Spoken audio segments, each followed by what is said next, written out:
मजबूर चिंका साल जगर मंत वस्तंदूर मंतई आशिका अस्ता मजबूर चिंका साल जगर मंत वस्तंदूर चिंका साल जगर मंत वस्तंदूर। ये शेर शायरी गोमा गुलाम कादिर कोयटा सारे आंदोलन वाला है। बने गाना है फरमाइश करता नादिर जान, आकिब शाहीन, जिया जान, ऐबत जान, नासिर गुलशन, रामल्ला शिकारी, किफायतुल्लाह, उस्ताद अब्दुल बारी, उस्ताद लालू जान, उस्ताद नारायण जान और शेजान शाही ने फरमाइश की।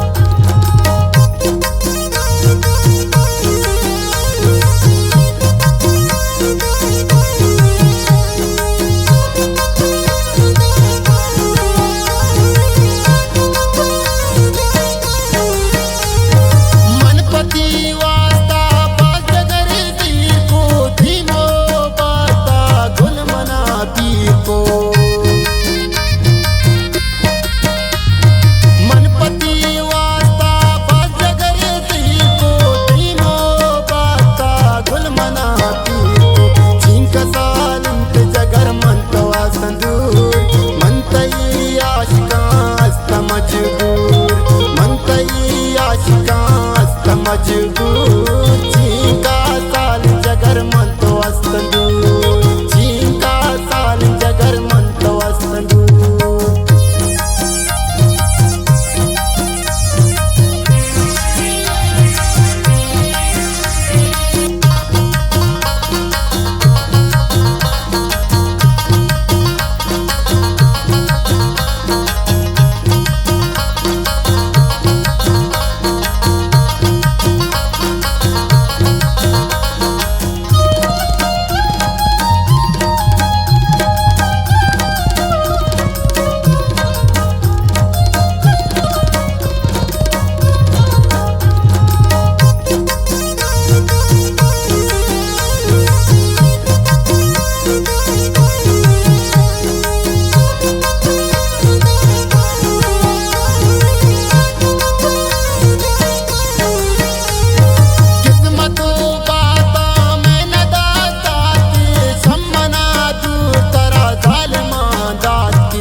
मजबूर